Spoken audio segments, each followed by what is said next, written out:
Is the new AMG C63 SE performance the best in class? We're showcasing the 2025 Mercedes-AMG C63 SE performance in moonlight white with black and Titan gray pearl Napa leather. The performance hybrid that has been designed from Formula One is here.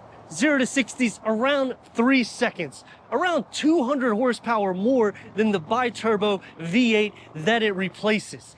Plug-in hybrid variant, you could get about 6 miles full electric range. But is the most torque in class better than the competition? I'm Anthony from Hawkeye Rides, and we're gonna go over some pros and cons and see if this AMG handcrafted engine and the pinnacle trim really stands out to make it the best. Up front, you're gonna notice the new distinct features of the C63 S with a narrow air outlet in the center of the hood. Keeping the 2 power domes, AMG specific radiator grille with vertical struts, and the AMG front fascia with a jet wing design. 2 electronically controlled air panels behind the radiator grille, allowing the air to regulate as required. This has the AMG night package, so you're gonna get the gloss black front and rear parking sensors, a 360-degree reverse camera. The pinnacle trim gives us the digital headlights. The front end is 2 inches longer, giving us 3.6 inches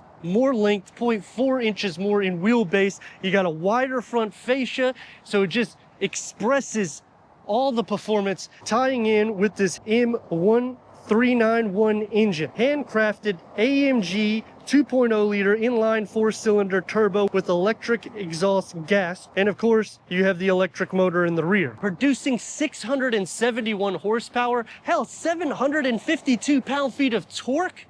When you're thinking about the V8 bi-turbo that this engine replaces, it's around 200 horsepower more. This is the best-in-class torque compared to Cadillac, BMW, Audi.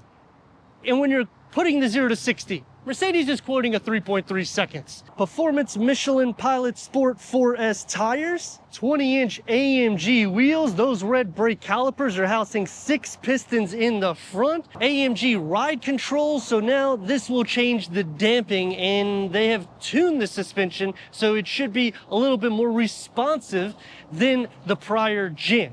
AMG night package, you're gonna get the gloss black on the lower, the side view mirrors around all the window trims, and the 201 horsepower electric motor. It's going to help with basically giving us a 0 lag. So when you are putting this against competition, because maybe you're concerned because you have dropped the V8 bi-turbo, and when you're going to a 4-cylinder that has a hybrid technology that's mixed with a turbocharge, is it going to develop the same power? Well, this is Formula One design, so I would imagine it's gonna have 0 lag, but we'll see in the drive, because one con that I have right off the bat is typically with these smaller engines, it's not gonna be a lag right off the line, but when you're going around 20, 30 miles per hour, you can sometimes feel it a little bit more so, but we'll see if that's a con in the test drive. Trunk lid spoiler, digital taillights, the lower, I mean, it's an aggressive exit. You're gonna have the quad exhaust tips. AMG night package gives us the blacked out pipes. You get the diffuser in between,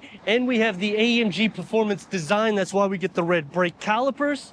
That also increases the top speed, giving us a track pack so it is ready for the track. And when you're considering adding some of these features, you can still get this under 100 grand for a 4-door sedan that's track driven F1 technology, and it's a plug-in hybrid. Nobody is coming to class like Mercedes. Now, there was some talks about Mercedes coming back with a V8 bi-turbo, but they have squashed that. They are going to keep this same performance engine, which could be a pro or a con. I mean, let us know in the comments. But when you're comparing this against BMW, Audi, and Cadillac, is it the best in class? I like that we're getting something that's going to be less expensive. You got all the Trek components, and you can still kind of option it the way you want. Adding the pinnacle trim adds just enough flair to the vehicle, but I would definitely add probably 2 or 3 of the packages that we have so you could keep it under 100 grand and enjoy the vehicle. Power liftgate going into 11.6 cubic feet of storage. You get some bag holders here, a little storage nook on the side, more bag holders. Split fold the rear bench, you're gonna pull these tabs. And that's going to maximize the cargo capacity to the C63. You do have this hump here, so it does kind of make it a little bit more tight. But we need to go inside, start it up so you can hear that exhaust note.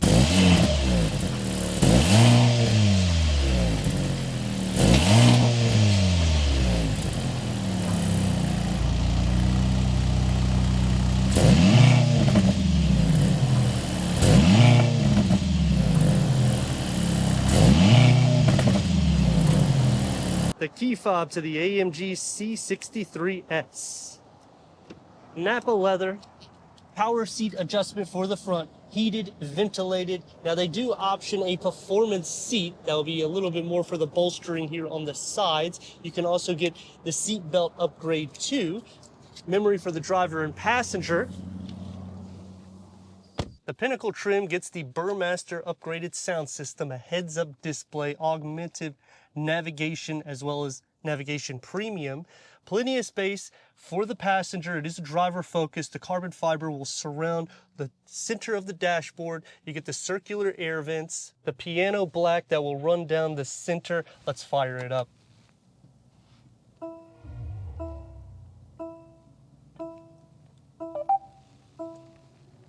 $11.9-inch on the 3rd generation for the M-Box. Apple CarPlay, Android Auto, wirelessly. Sirius XM, AM, FM, streaming Bluetooth audio. AMG Track Pack. When you click onto here, this is a very unique system because the software records more than 80 vehicle-specific data 10 times per second for acceleration, steering, angle, brake. I mean, it's crazy. It has 30 well-known racetracks that's stored globally, and it has a total for the future of tracks up to 70 different areas that you can do. You have the performance page. This is going to go over everything that you need to know for the vehicle.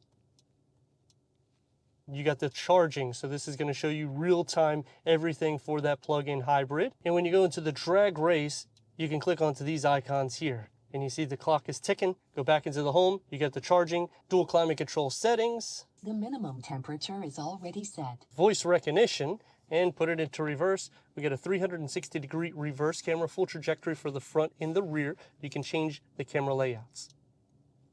What I like about Mercedes is how clean and crisp everything is with this screen. And whenever you put this, it has like a bubble around the vehicle so you can see any object that's coming close to it. You have your driving mode select right here, which you have a total of 8 different driving modes. And you can hear the engine tick up. Now, the engine note that comes into the vehicle, once you go past 18 miles an hour, it will start getting a little bit more aggressive. Whenever you're going into these settings, you can also alter them with the finger recognition. Slide this open, wireless charging pad, 2 USB-C ports, cup holders, which they are removable. You can also expand them out. To remove it, you just push this tab here, pull it out, and now you got a little storage box right in between. Close that up. This is going to have that contrast stitching. It's sporty. It opens up into a medium-sized storage pocket with a USB-C port. Leg space for the driver and passenger is enough. You'll definitely have sport pedals. AMG steering wheel with the microfiber on the sides, carbon fiber in between with the 12 o'clock flat bottom. It's multi-function. You can also change the driving modes here. This is an upgraded steering wheel, and you can also make it a little bit more dynamic. These are touch sensitive, so when you go into this one here, that's going to be for the 12.3 gauge cluster. You could fully configure that, adding that track pack also, and you just slide your finger over. This one here is for your inbox, and you could do the same thing. Auto dimming rear view mirror, LED interior lights. You just slide this here, and that will open up the moonroof, and you have a 2 moonroof setup. Headroom, more than enough. Is already switched off. Unfortunately, I cannot operate this function due to safety regulations in your country. And you can see the voice recognition just kind of catches you right away. Contrast stitching goes into the door panel, and I like how everything just goes into each other. It really keeps a sport design. One touch up and down for all the windows. It's going to be soft to touch for your arms with a medium-sized storage pocket. For the back seats, this is the opening that you have to fit 2 more with the cup holders, armrest, and a pin holder. You have to push it that way in order to open it. Circular air vents, no USB-C ports. You get a storage tray, more storage behind both of the front seats. The door is going to have the same segment in the front. It's just going to be a little bit smaller because this is a smaller sedan. Sitting behind me, they do a good job carving it out. So leg and knee space actually works hand in hand for somebody at 6'3". Headroom though becomes a little bit tight, and a lot of that is because of the weight, and a lot of that is because there's nothing carved out here. Sliding into the center, don't put a 6'3" person here. They're gonna be miserable, it's gonna be cramped, even though the seats contour. I mean, look at this. It's not necessarily bad, but I'm not sitting really that comfortable. 671 horsepower. I mean, 752 pound-feet of torque. Now that's combined, which is, to me, crazy. We're gonna put it in Sport Plus so we can see the performance. Let's rock and roll.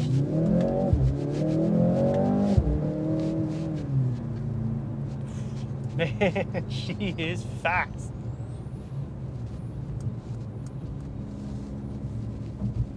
You can hear the exhaust filter into the interior. Even in Sport Plus, the suspension isn't really everywhere, so I appreciate that, because when you go into BMW, it can be a little bit more untamed. You'll feel a little bit more of the imperfections. And the 0 to 60 in this, according to the websites for BMW, Audi, and Cadillac, this is the fastest amongst all of the class. Plus, it's a plug-in hybrid, which for BMW, you'd have to go into an M5 in order to get something comparable to this in the sense of a plug-in hybrid.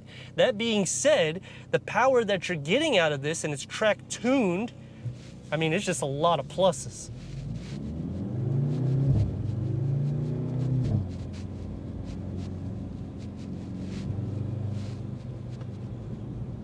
You get some pops that come out of the exhaust. It's gonna take me to some pros and cons. Starting off with the pros, I like the Pinnacle trim because it just unlocks a little bit more. You're getting the heads-up display, the augmented navigation, premium navigation. You get the Burmester sound system. And this thing is just ready to take off. Maneuverability, not gonna be an issue. You do have a little bit more steering feel to this than the prior gen, so I like the tweaks that they have implemented.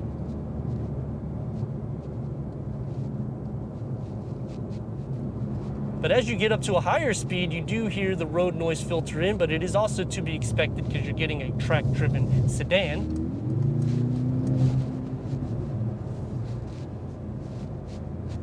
I mean, you're gonna have a lot of fun with this vehicle.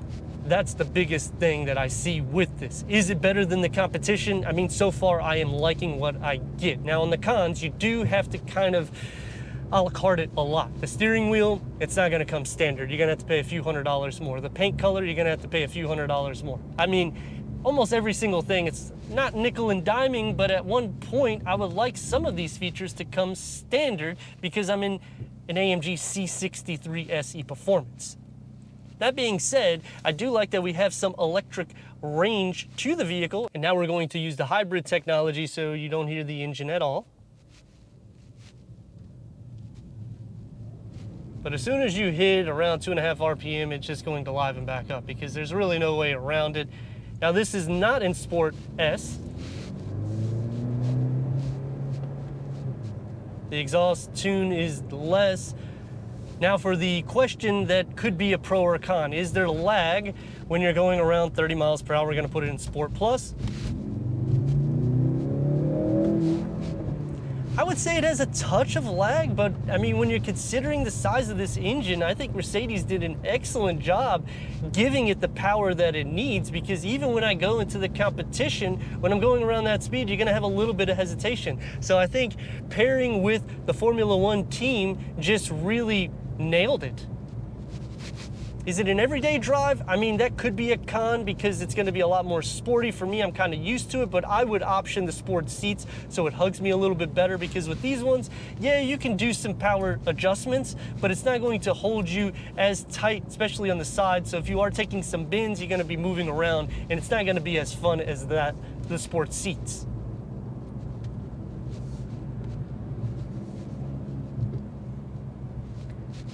The exhaust, I would say, is a con. I mean, there's no way around it. It is a 4-cylinder. You're not going to get that V8 note, and it's going to be hard when you're pairing it the way you are, considering the fact that a lot of the power is coming from the battery. I mean, 201 horsepower is coming out of that battery. That's a lot pushing for this vehicle. In order to use this service, you need online voice control. Right around a third of the power is out of the battery. You need online voice control for this service. Please check your Mercedes-Me settings.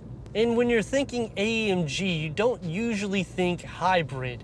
Funny enough, Mercedes says that its buyers are more into the tech than the V8 engines. I mean, let me know your thoughts on that. That's according to their research. I don't know where they get it from.